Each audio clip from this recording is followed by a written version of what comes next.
Why do so many leadership teams thrive while others fight to survive? Can a pastor truly build a fun, life-giving environment without sacrificing excellence, accountability, and hard work?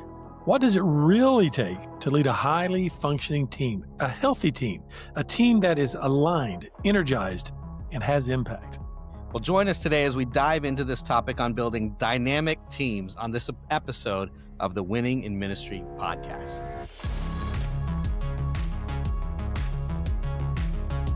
You're listening to the Winning in Ministry podcast, where members of the Edify Leaders Ministry coaching team share insights and inspiration they have gained as they seek to strengthen ministers for exponential impact in life and ministry.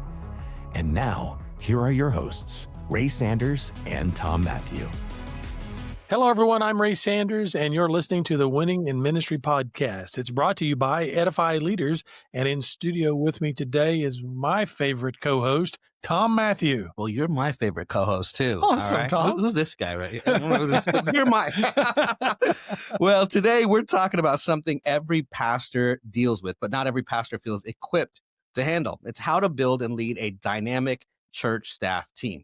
That's right. A strong team can multiply your impact, but a fractured team can limit your ministry. And most pastors were trained to preach, shepherd, and lead spiritually, but not necessarily to build healthy staff cultures, to create clarity, develop people, or to manage the team dynamics.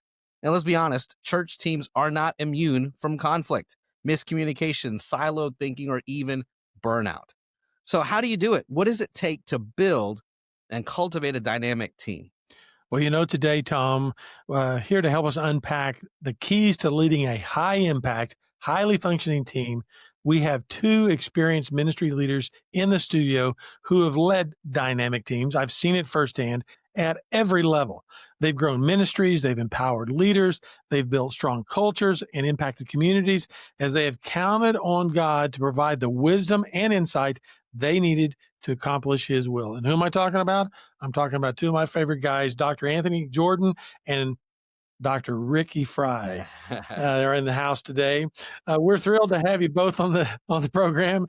Can you guys share a little bit about your backgrounds? And I'm throwing in a few nicknames in there. There's other nicknames I could use that I'm refraining from. Rick looked at me like, Ricky? Who's Ricky?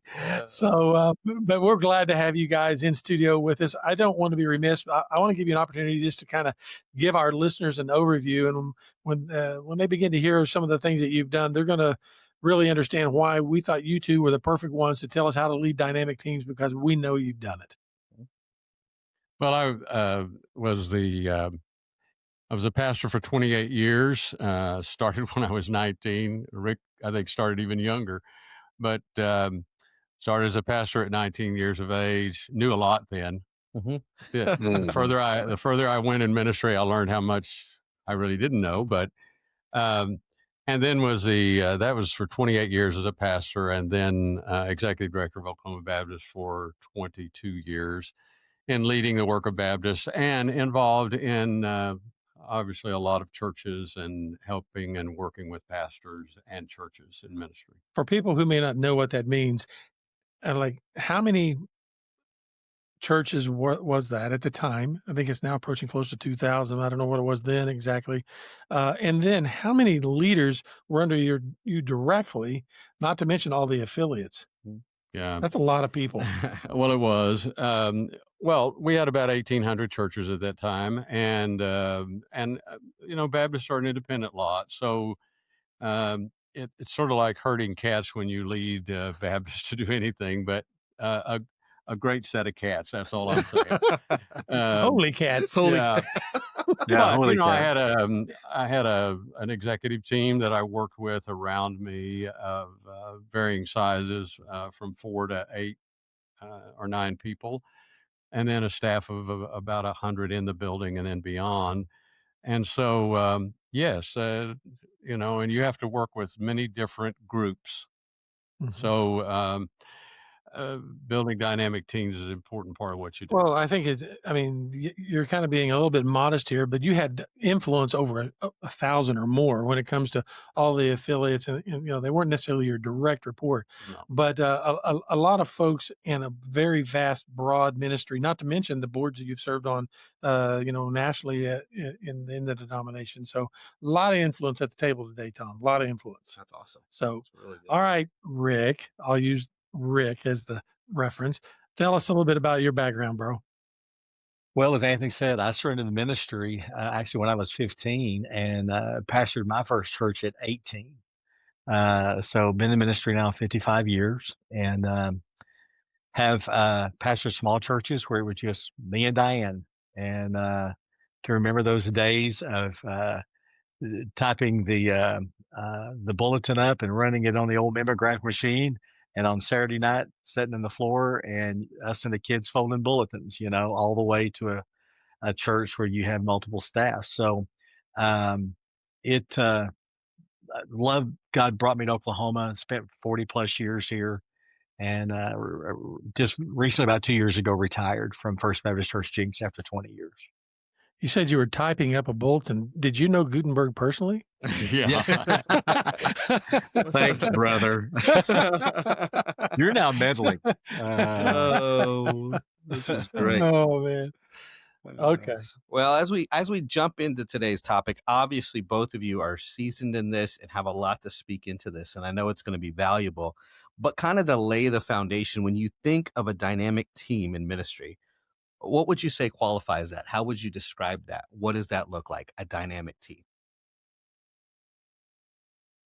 Well, I think for me, it's a team that there is a cohesiveness. There is a sense of that unity. I think, and Anthony probably has too. We've all seen the dysfunctional staff that didn't get along. There was jealousy, those kind of things.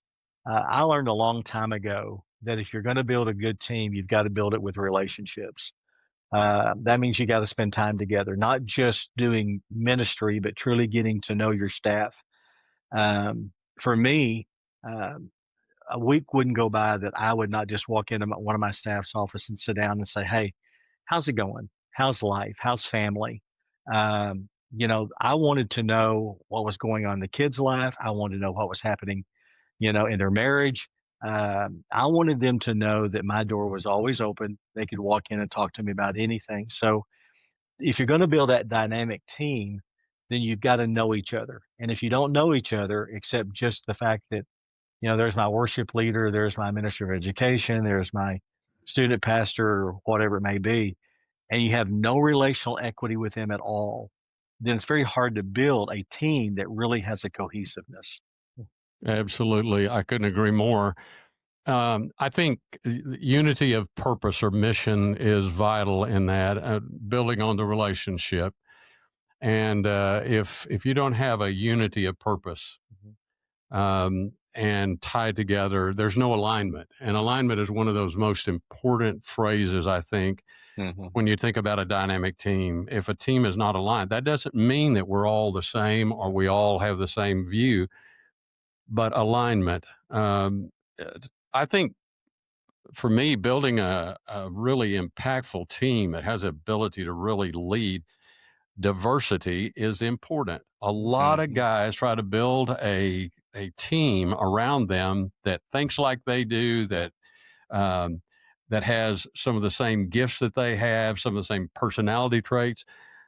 I go completely almost the opposite. To me, what makes a healthy, strong, dynamic team is to have people with different gifts and expertise and different passion, and yet they will be united in purpose. That's good. That's really good. Because I need people on my team who are smarter than I am about certain things. Now, I don't want to say that Ray was smart because I'd be overstating it, but That's good. When Ray was on my team, I trust as a leader. One of the things that builds dynamic teams is you trust the people that are beside you. I trusted him. He knew more about communication than I could have learned in a lifetime. So I trusted him. I let him teach me. Steve Thomas would be another guy like that. Oh, absolutely. So it's bringing diversity around you, but it's listening and learning from the people around you. That's really And good. collaboration. The way a dynamic team works, they have ownership. Well, ownership comes when you allow everybody on that team to be a part of decision making. Yep. Now, That's you right. may be the one that makes the final decision, but you give them input. It also keeps you from getting in silos. Yeah. You know, Ray will remember at our executive team, every issue that was brought to the table, it didn't matter what team you were on, you got to speak to it. Right. That's really good. That's important. Well, this is exactly why people have heard me say it publicly, and I'll say it here on this podcast again. Dr. Jordan was without question and is the greatest leader that I ever served under. And the thing that I learned from him, and I use this today with my clients, both in the ministry and in corporate world, is it's this idea of collaboration, winning through participation. He gave us an environment where it was safe. It was okay to bring up dumb ideas, but the team learned how to shape dumb ideas into great ideas. Yep. And here's a key thing a lot of people don't realize. Alignment does not mean consensus. Do you think after serving for 10 years with Dr. Jordan, every time I walked out of an executive team meeting, I go, I agree with that guy 100%. Yeah. I promise you there's decisions that he made that he didn't even know he agreed with himself on because we took him down and gave him a noogie and said, hey, we're going to do this, Doc. But the truth is, it's not about consensus. It's about collaboration. But you have to move, and you said it again. The things I'm saying right now, I learned from this guy. Yeah.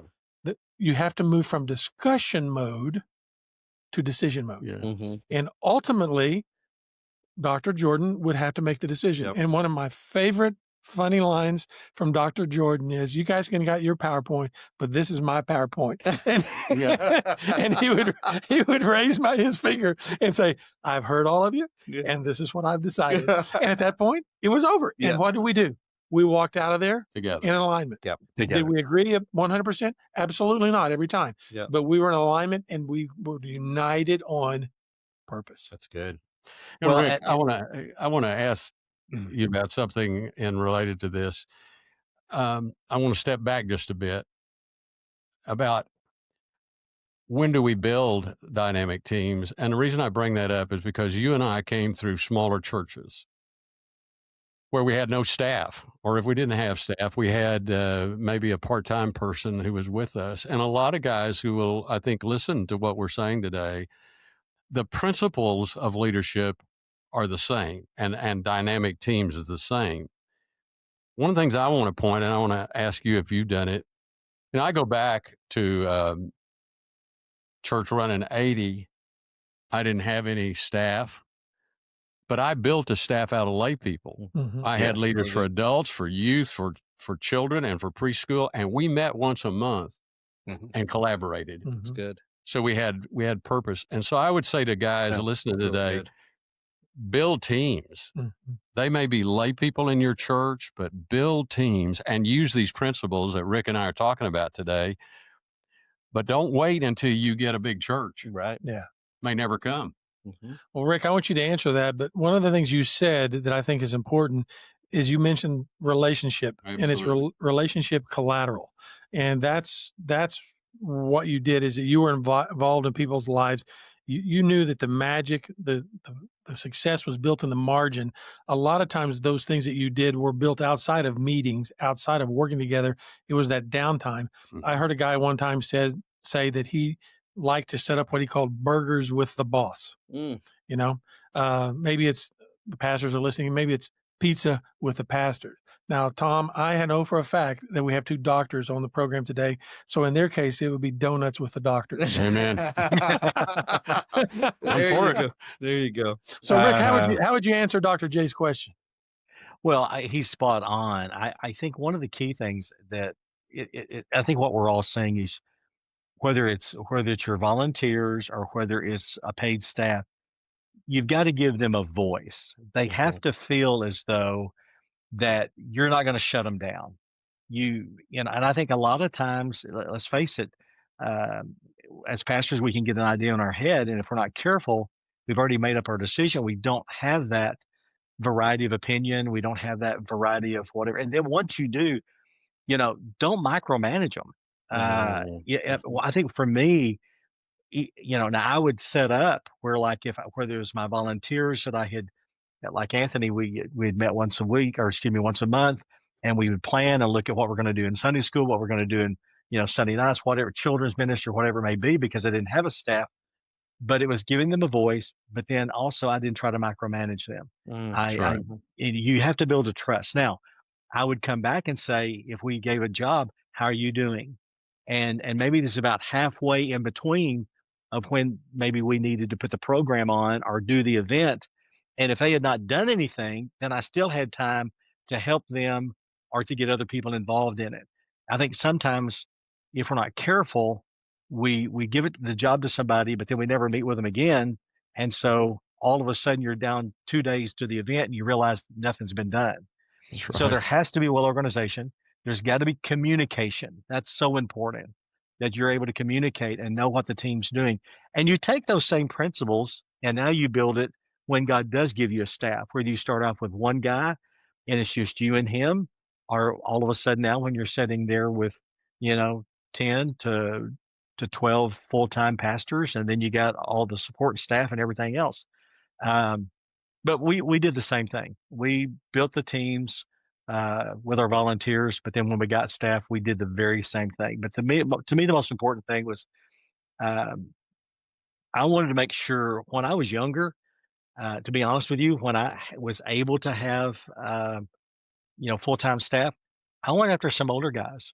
I needed that maturity and wisdom that I didn't have, and so I learned from them.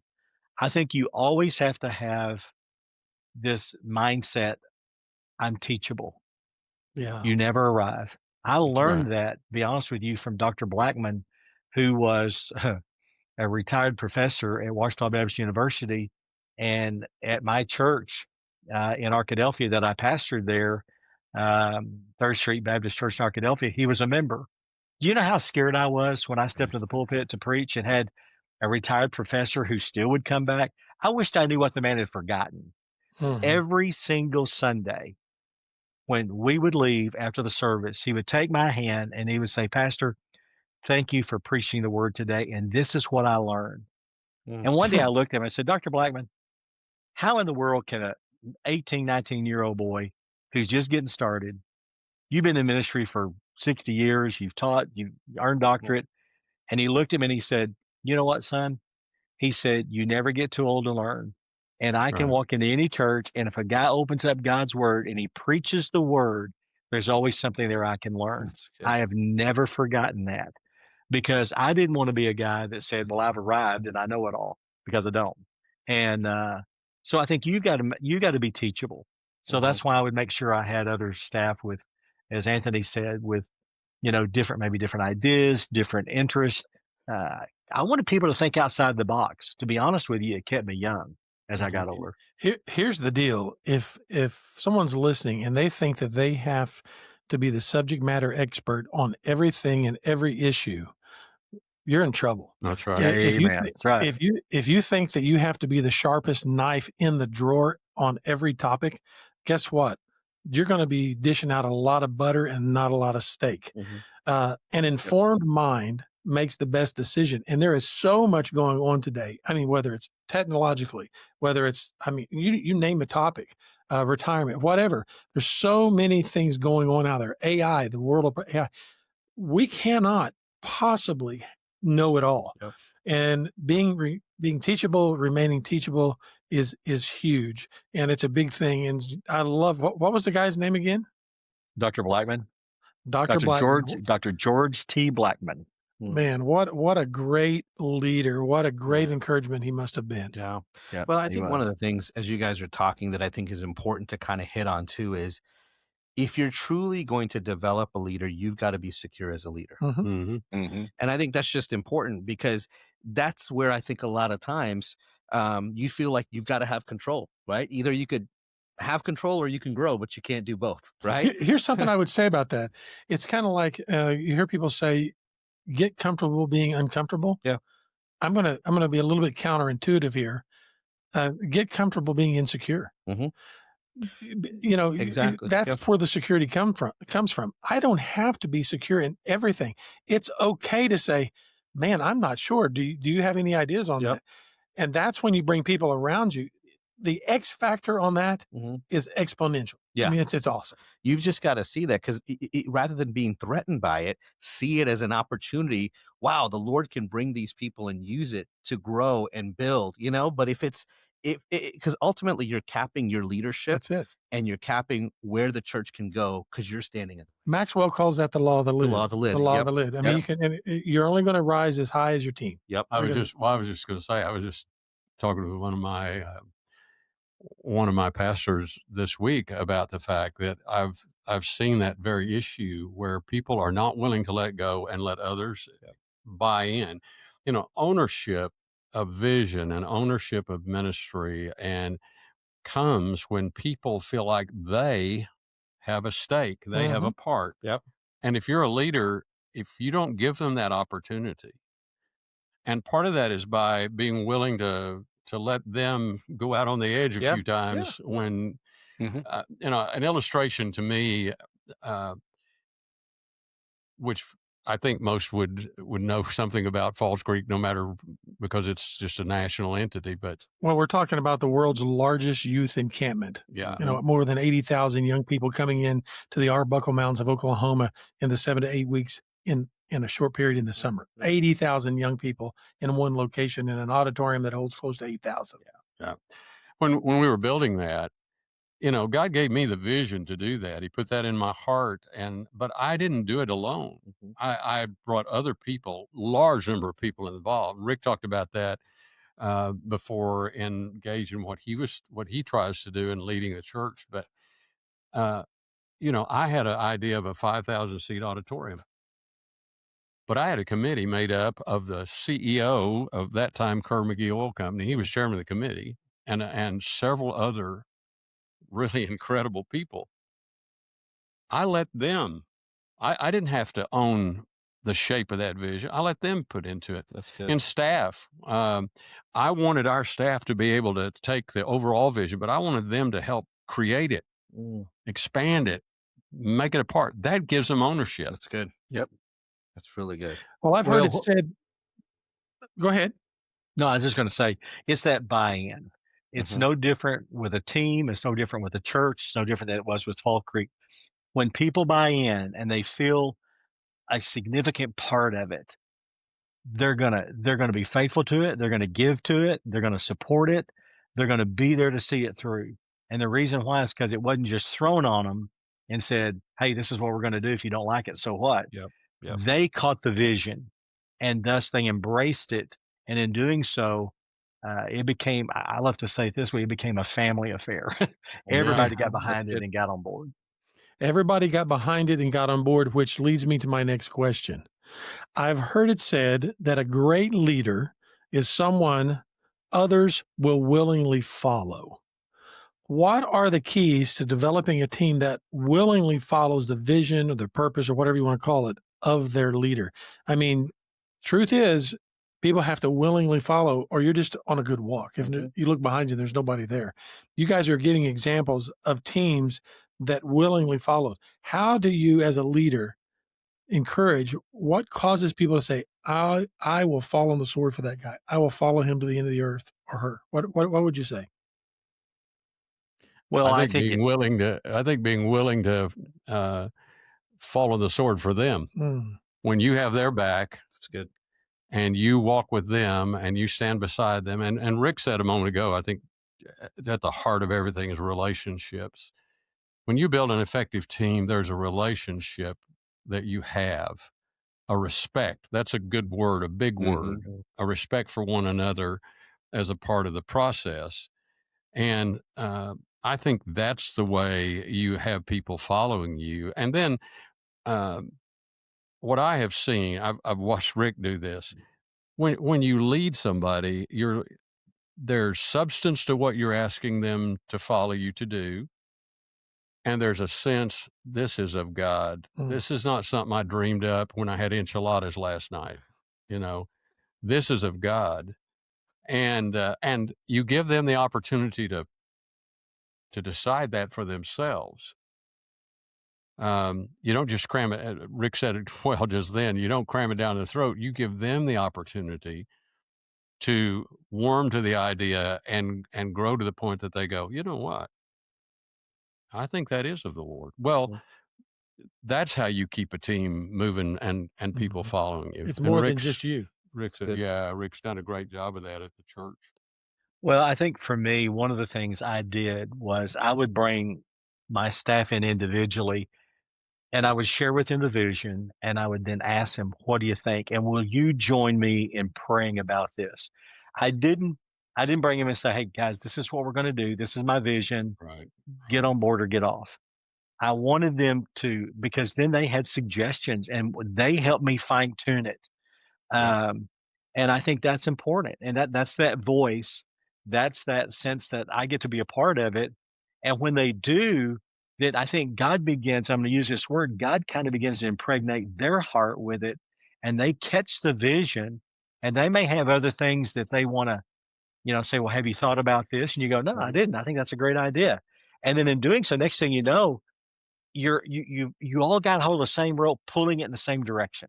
And because it's a God thing, not a Rick thing, or it's a God thing, not an Anthony thing. It's God's vision that He has placed in all of our hearts. Yeah. Well, I want to get personal here for a minute and give you guys a second to think about this. Clearly, you guys are both leaders that people willingly follow. I mean, that's an understood. You mentioned a gentleman earlier, but who has influenced your leadership the most? Who is someone that you would say, you know what, when I look back over my career, this person impacted me as a leader? Would you be able to share a story about who that person is?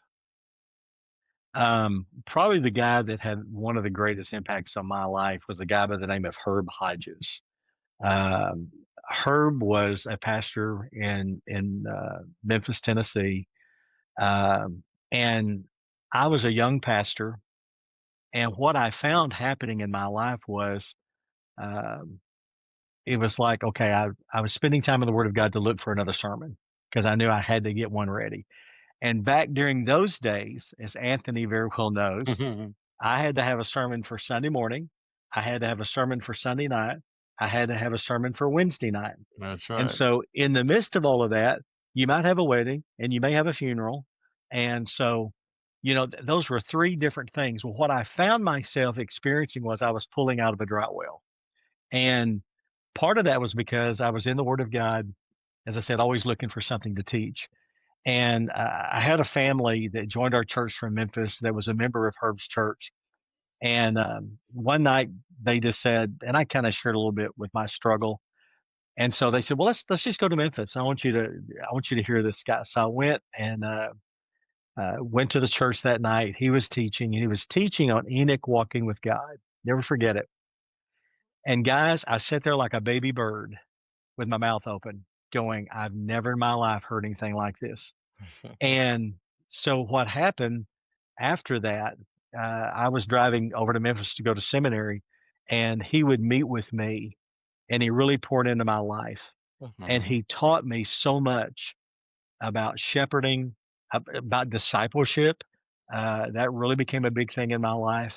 And so Herb Hodges had a great impact upon my life of helping shape me at a critical time that I could have gone the other direction, to be honest with you. What word would you use to describe what he did for you? What's a word that you would use? Oh, man. I think the first one is amazing. And the reason why is because he brought truth alive to me. And I began to realize that, I tell you what he did. He, in his teaching, it was like black ink leaping off white paper into my heart. And it's like he just had a way of teaching that I'd never heard before and never experienced before. I'll be honest with you. I grew up in typical Baptist churches. It was be saved, and hellfire and damnation and all that kind of stuff. And, you went to a lot of Anthony's sermons, huh? That's right. That's right. And so all of a sudden I'm hearing this guy, and he was a verse by verse expository teacher. And I just sat there going, holy moly. So what happened for me was, um, it was like removing the veil. All of a sudden, I began to see God's word and it came alive to me. Like I said, it was the black ink leaping off the paper, getting into my heart.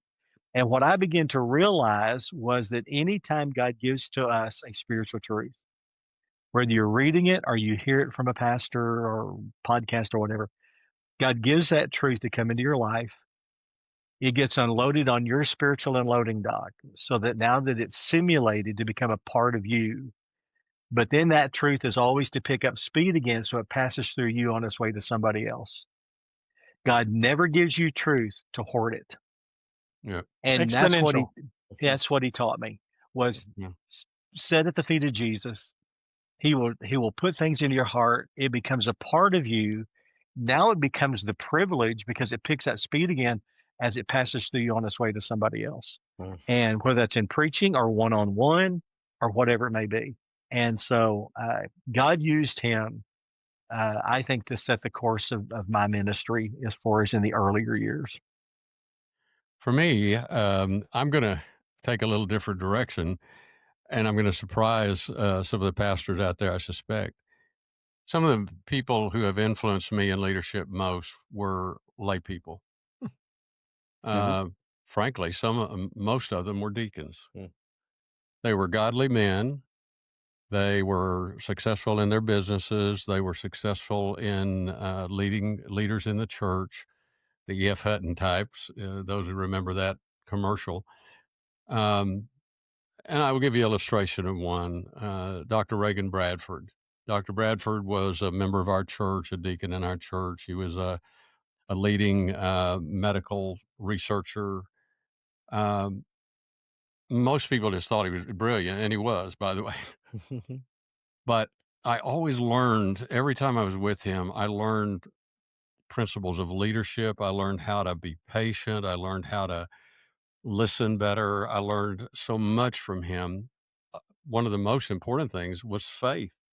Here was a man who was brilliant, very successful, but a great man of faith. Um, Jerry Fine, who is a committed disciple, godly man. I learned so much from him about how to lead spiritually and helping to lead others. And I could go on and name many others, but I would tell you many of the men that have impacted me in leadership have been laymen who were successful themselves, but godly. You know, there are a lot of high successful businessmen. Look at the billionaires we have today. I wouldn't follow them next door. But Yeah. these were godly men, and they taught me principles of leadership. So I'm thankful for that investment. It's awesome. Yeah. Oh, that's really good. I love it. I want to jump into the next question, but I do want to hit on this because bringing in some of the points that you brought earlier, you guys talked about ownership, which I think is important. And often what happens is we want people to own their environments, but we don't give them, and you guys mentioned this earlier, a voice, maybe a seat at the table, but not a voice. And it's important to have that voice at the table because just having a seat, it looks good on the staff page on the website. It looks good when you're putting it out there on the bulletin. But if you don't have that voice, you don't get to have their uniqueness integrated or embedded into what you're trying to do. And so you'd mentioned that, but I think it's just important to hit on that. Yep. Now, here's a question that I have for you. We talked about alignment. You hit on that, the importance of that. How do you create alignment and unity on a team while at the same time helping people recognize their unique gifting and role on the team without causing division? All right. So let me put it like this. We want to recognize the diversity. You mentioned that diversity that's at the table. We don't want it to be cookie cutter because that's very important. So how do you do that? But still the PowerPoint, here's where we're going without stripping them or making them feel that what they brought to the table is not valued or doesn't matter. How do you help everybody understand that and lead them that way? That is probably one of the most challenging things about leading a team, to be honest with you, because everybody has different personalities, and who you are certainly is how you were raised, how you were taught. All of that comes into play, and it's easy sometimes. I think, at least I've seen it, where you wasn't unified because maybe somebody seems to have a bigger voice than somebody else. Uh, I'll tell a quick story. I had a team at a church that they they all were gifted, they were talented, but there was some jealousy, and so they wasn't working together as a team. Matter of fact, you had where they were kind of working against each other, and so they came to the office one day. I put them in the church van, and I took them to my house. They didn't have their cars, and I said, "Guys, we're going to stay here till one of two things happen. Either we're going to get right with each other and get right with God, and we're going to get on the same page, or we're going to petrify here because you're not going home." And I was almost at a breaking point because I thought we can't keep this up. And so at first it was hard because boy, people were kind of hitting at each other and saying what they didn't like about each other. I just kind of let them open the can of worms, and then we started looking at each other from the perspective of Christ, and we started praying for. And I broke out. I said, "You got to go pray for one another." And we actually were there a little over 24 hours, and I saw God bring a team together and heal. A lot of it was misunderstandings. A lot of it was, again, just jealousy. And, Satan will take any crack that he can to That's get right. in to cause division inside of a staff. Because Mhm. if the staff gets divided, and it's not healthy, then the church is going to feel the impact of it. And I was just bound, bent, and determined that we were going to get this right, or I was going to have a whole new staff. And God did a work. And after Mhm. that, we saw our church grow tremendously. But sometimes I think you got to take some big steps, giant steps. And I'll be honest with you, I didn't know how it was going to come out. I really didn't. But I felt that's what God wanted me to do, and just to get them away and say, okay, we're gonna get this right with us and with God, and God did it. He did a miracle. That's So good. Before you say something, Dr. J, I want to point out to our listeners, Edify Leaders has a section on the website, resource section. And one of the things that really helped me as a young leader, I know there's a lot out there these days on personality, but some of us really didn't have that emotional intelligence that we needed. And tools like personality assessments can help us understand different personality types. If you go to edifyleaders.org under the resource section, there's a section there on a basic little personality assessment. What that does for a team and helping you understand the perspective other people have is huge in terms of building unity and harmony. Absolutely. There's hey, another, Ray, let me just say real quick on that. I had one of my pastors that I am coaching actually in Arkansas, and he got on the web, took that, and did that with his staff. And he called me and said, he said, "You're not going to believe how helpful this was," and just said, "Thank you so much." And you to make sure you let us, our leaders, know how much I appreciate that, because they used that tool and it was a real blessing to their staff. Yep. you think it might be tense, but it actually brings a lot of laughter. And it's like, now I understand why you're that way. Yeah. But another resource that's on there that I think is just as important is helping you understand what people value. And if I know what you value, I don't want to violate your values. Mhm. And it's very different. And so we have a little resource on the Edify Leaders website that allows people to online track their top 10 values. We like for them to narrow down to 5, but it's really special in the sense that now I know you better, at least in 2 ways. And there's other ways to get to know each other, but just a little added point there. Okay, Doc, sorry. Well, first of all, I don't think I need to add a lot. I think Rick's done a great job there. I would tell you that I agree with you about the personality test.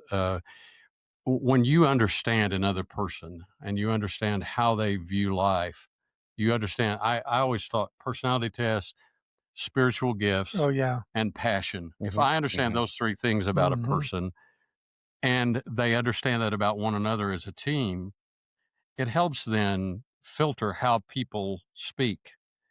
and things they say, if you would take them at face value, might come out in a very wrong way. But if you understand where they're coming from, it makes a whole difference. Yeah. I Right. think the only thing I would underscore here is that I do think there are times to keep a team moving in the right direction. The leader has to be willing to confront. Mm-hmm. And in this case, he confronted a whole team because that whole team needed it. Sometimes it's one person or it's two people. Ray could probably remember a time when we had that going on. And, I think the leader has to go sit down with that person and speak to them the truth in love. Mm-hmm. Ask them why they're feeling that way, but then you got to lay it out to them. Mm-hmm. And frankly, there does come a time if somebody is swimming in the other direction or rowing in the other direction and they will not change, I think this is the hard part. There comes a time when you have to look somebody in the eye and say, I don't think this is working. Mm. Yep. None of it's like, I hated ever having to do that. Didn't do it very many times. But sometimes you have to Yep. keep a team healthy Mm-hmm. and to keep moving forward. Sometimes you just have to say, I don't think this is going to work. Mm-hmm. You're just not with where we're going. And I respect that. Yeah. I respect it enough to let you go work somewhere where you really agree. Mm-hmm. Let me self-deprecate for a second. Going back to great leaders, I've shared this publicly, and he's been in the audience, and I have pointed him out and praised him for what he did in my life. But there's a lot of folks who will know a gentleman by the name of Robert Haskins. Mm-hmm. And Robert Haskins, truly a statesman. Yeah. He, that's the word I would use to describe Robert Haskins. Just the most kind, gentle person you'd ever meet, but a true statesman. I served as the youngest executive on Dr. Jordan's team, and Dr. Haskins was probably the oldest at that time. I think might have even been. I think he probably was. He was. And there was a time after one of our executive team meetings, Dr. Haskins asked me if he could speak with me in his office, and I walked in his office, and for the first 5-10 minutes, he just praised me, affirmed me, made sure I knew how much he loved me. Mm-hmm. And those are words that he used. I love you so much. He said, but I want to tell you an observation I've made. And he said, if you would be open to this, I think it may change your leadership. Guys, I'm still talking about this man in that moment in my life to this day. He set me down. You know my story. I came from an environment where my dad was an alcoholic, drug abuser, really didn't have any kind of a real leadership in my home. And I felt like I had a surrogate father looking across the table from me in love, trying to correct his son in a loving and kind way. And Dr. Haskins said to me, he says, Ray, I have to tell you, I can honestly say that 99.9% of the time, I agree with what you say. And I love the challenge that you bring. But sometimes the way you present your ideas really turn people off. Mm-hmm. And it crushed me. Mm-hmm. But at the same time, it built me up. And that was the beginning of a transformation in my life in ministry to where I went back to people and I said, I want you to know that I want to do better. I want to become better. The man you knew is not the man I want to be. And I've been challenged, and I'm not perfect. I still mess up, but I can tell you that I'm a different leader because that man loved me enough to confront me with my weakness. And so that's what you're talking about here. It is. And it's not fun to talk about. It's not fun to talk about, but we have to sometimes love somebody enough to bring them in and affirm them, but at the same time, give them gentle correction and move them forward, and it sticks. Yeah. No, it's really good. And I think there's a lot that's there, but the how is just as important as what you're communicating, right? And going back to some of the things we talked about, if you don't know the person, then you're not going to know how best to communicate with them in a way that's going to be most effective and fruitful. So the fact that he didn't just take you into the office and tell you, let me show you, little young gun, what you're doing is he did it in a way that lifted your spirits, let you know how much he loved and cared for you. And then he brought this to you, even saying 99.9%, and yes, it's going to stick with you and hurt, but you're able to see the heart of that leader. But when you guys talked about it earlier, because you will have to confront, you will have to have these hard conversations. If you're going to have a dynamic team, there's going to be conflict, right? That's how you grow in a marriage. there's conflict, and through that you grow and get stronger. So I think just kind of bringing it all together, there's so much that's swirling in my mind. I think we can go forever on this, but there's so much that's there. But I think it's just important that that relational component doesn't get overlooked. There's the emotional intelligence that's important, and there's really getting to know that individual beyond what they bring to the table. So not just the youth pastor, not just an associate, but a dad who grew up in a broken home, Mhm. who had an alcoholic father, who didn't have leadership in his home. Obviously, the lens in which he views the world is a lot different than someone that grew up in a different environment. So Yeah. it's I think, I mean, there's so much that's there. So my head. Well, we're about to run out of Yeah, time we here, so are. I just want to kind of give you guys the last word here. If there was anything that you could say in terms of practical tips or Yep. common mistakes or one little piece of advice on how to be a leader worth following, we'll give you guys the last say here. Rick, how would you respond to that? Dr. Jordan, how would you respond to that given the limited amount of time we have left? I think for me is loving your staff through Christ. You said this, none of us are perfect. And understanding that your staff all have different needs. They have a family. Getting to truly know them, not just at work, but truly understand who they are. I love the fact, Tom, you talked about, finding out, about their life and how they were raised and those kind of things. That again comes back to the relational equity. Give them a voice, not just a seat at the table, but give them a voice. Let them know that you care. I love the affirmation. Anytime I brought in a staff member that I had to sit down with, I always affirm them first. And Dr. Haskins was that way. And I'm thankful he did that with you because it changed your life. Too many times I think we take it as like, I'm just going to beat you over the head. And that's what I see a lot of times happening with church staff. And the guy doesn't know how to just love them in Christ and help them. I had that in my life. I'm thankful for it. And I know Anthony did too. And so I think that makes better leaders and better teams. Yeah, I think I totally agree with that. I think that you can't get past the Christian life is about relationship, and you can't get past that. And I've always believed that as a pastor, I wanted to shepherd my staff first. If I shepherded them well, they would help me shepherd the rest of the church. Really good. That's right. And shepherding is knowing the sheep, walking among them. And I think that if you're that kind of a leader, I think the team will come with you. And if you have to, thump them on the head once in a while, we all need that. By the way, I let them thump me on the head. I'm glad for my team to confront me when I'm going in a wrong direction. Yep. So I think that's the way you build a strong team. I'd close by saying, best thing to do in building a great dynamic team, choose your team well. That's Oh, good. That's good. Amen. That's good. I love it. Well, thank you guys so much from your wealth of experience in leading dynamic teams, just being able to share and build those of us who are listening and growing in this. I mean, just thank you for pouring it out, because leading a team, it's challenging, and you've made that clear. Anything with people is messy, let alone leading them. But thank you so much for pouring into the listeners today. Dynamic teams don't happen by accident. They're built through intentional investment, clarity, and culture. And that was clearly made known today. So thank you for that. Hey, to you, our listeners, thank you for taking the time to listen to today's program. I hope that you've enjoyed what you've heard. If you have, send the link to a friend. We're available on all the different platforms. Be sure and reach out to us if you need to. You can go to edifyleaders.org. You'll find all the information you need there about that ministry and what we're trying to do there. This podcast is brought to you by Edify Leaders. Edify Leaders provides donor-funded coaching to pastors and ministry leaders. Without them, it wouldn't be possible.